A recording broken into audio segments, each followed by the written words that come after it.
안녕하세요. 말씀 베이커리 417번째 시간 기도하심으로 시작하겠습니다. 거룩하신 주님 감사합니다. 주님의 말씀을 묵상합니다. 성령님께서 말씀의 조명이 되어 주시옵소서. 우리 주 예수 그리스도님의 이름으로 기도합니다. 아멘. 네, 오늘 보실 말씀은 누가복음 13장 1절에서 9절까지의 말씀입니다. 바로 그때 몇몇 사람이 와서 빌라도가 갈릴리 사람들을 학살해서 그 피를 그들이 바치려던 희생제물에 섞었다는 사실을 예수님께 일러드렸다. 예수님께서 그들에게 대답하셨다. 이 갈릴리 사람들이 이런 변을 당했다고 해서 다른 모든 갈릴리 사람보다 더 큰 죄인이라고 생각하느냐? 그렇지 않다. 내가 너희에게 말한다. 너희도 회개하지 않으면 모두 그렇게 망할 것이다. 또 실로암에 있는 탑이 무너져서 치여 죽은 18사람은 예루살렘에서 사는 다른 모든 사람보다 더 많이 죄를 지은 사람이라고 생각하느냐? 그렇지 않다. 내가 너희에게 말한다. 너희도 회개하지 않으면 모두 그렇게 망할 것이다. 자, 어제 말씀에서 회개의 중요성 그리고 긴급성에 대해서 나눴었습니다. 자, 그런 그 말씀을 하시는 그때가 바로 오늘 본문의 시작점입니다. 지금 몇몇 사람들이 와서 회개에 대해서 말씀하고 계시는데 지금 빌라도가 일으킨 잔인한 범죄에 대해서 얘기하죠. 자, 지금 이 뉘앙스가 어땠냐면은 그때 죽은 사람들이 그들의 죄 때문에 죽은 거 아닙니까? 이런 뉘앙스가 있었던 것 같기도 합니다. 또 한편으로는 진짜 이 빌라도가 나쁜 놈 아닙니까? 뭐 이런 생각이 해볼 수도 있었겠죠. 자, 그런데 그런 의도들을 주님께서는 간파하셨다는 듯이 예수님께서는 그곳에 모인 사람들에게 지금 그 죽은 사람들이 여기 있는 너희들보다 더 큰 죄인이라고 생각하니? 그리고 또 이 당시에 일어났던 사건 중에 하나가 실로암에 있는 탑이 무너져서 18사람이 죽었던 것으로 보여집니다. 자, 그 얘기를 언급하시면서 그들이 지금 너희들보다 더 많은 죄, 혹은 예루살렘에 있는 사람들보다 더 많은 죄를 지어서 죽었다고 생각하니? 라고 물어보는 겁니다. 자, 주님은요, 죄의 경중을 따라서 주님 앞에서 모두 회개해야 하는 죄인인 것을 강조하는 내용입니다. 우리는요, 때로 내가 그래도 저놈보단 낫지, 저 사람은 죄 지어서 죽은 거야. 특히 우리나라에서도 몇몇 교회들이 불의의 사고로 이렇게 생을 마감하신 분들에 대해서 이런 망발을 했던 그런 적들이 있었죠. 주님께서는요, 그것을 얘기하는 것이 아니라 지금 모든 사람들이 다 회개해야 한다. 더 큰 죄, 더 낮은 죄, 내가 그래도 저 사람보다 낫지 않나? 이런 어리석은 생각에서 벗어나라라는 경고의 메시지를 하고 계신 것이죠.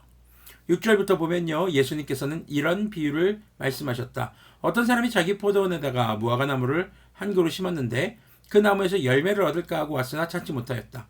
그래서 그는 포도원지기에게 말하였다. 보아라, 내가 새해나, 3년이나 지금 온 거예요.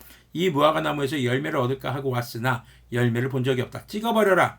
무엇 때문에 땅만 버리게 하겠느냐.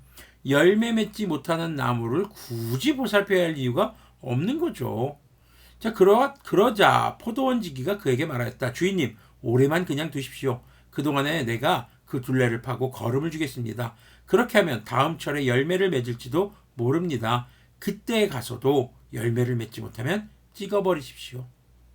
자, 회개의 말씀을 지금 말씀 이후에 열매 맺지 못하는 무화과나무의 비유를 통해서 회개의 열매를 맺지 못하는 자들이 반드시 심판을 받게 될 것이라는 경고의 메시지를 하고 있는 것입니다. 자, 주님은요, 바로 그냥 즉시 회개하지 않는다고 해서 바로 이렇게 심판하시는 분은 아닙니다. 그것을 좀 나타내고 있죠. 또 주님의 심판이 그럼 취소됐냐? 아니요, 미뤄졌을 뿐 반드시 온다는 것입니다.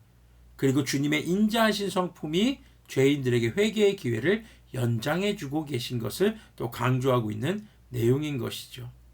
자, 그러면서 지금 포도원 지기가 말하는 것이 그 나무를 보살피겠습니다 하는 것입니다. 이것이 우리 그리스도인들이 해야 할 일인 것입니다. 우리는 우리의 거룩한 삶을 통해서, 그 거룩한 삶이 곧 언어가 된다라는 말씀을 나눴었죠. 그 거룩한 삶의 언어를 통해서 우리는 그들이 회개에 이를 수 있도록 그들에게 거룩한 양분이 되어 주어야 하는 것이죠.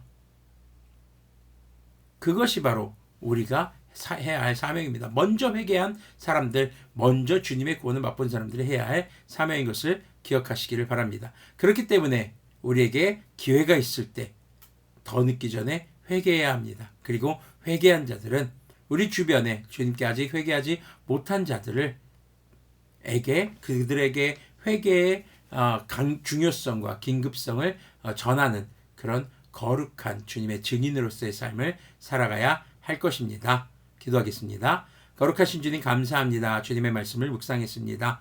주님, 우리가 남들보다 나를 더 낮게 여기지 않고 주님 앞에 모두 동일한 죄인이라는 것을 기억하며 겸손하게 주님 앞에 우리의 삶을 늘 말씀으로 비추어 돌아보며 회개의 삶을 살 수 있도록, 그런 회개의 열매를 맺는 자가 될 수 있도록 도와주시옵소서.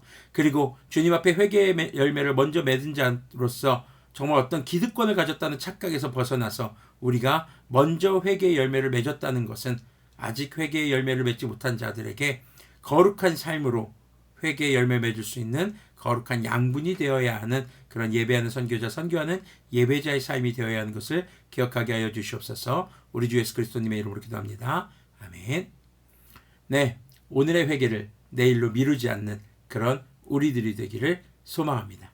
그리고 우리의 회개의 열매를 맺는 삶을 통해서 우리 주변에 있는 사람들이 회개의 열매에 이를 수 있기를 소망합니다.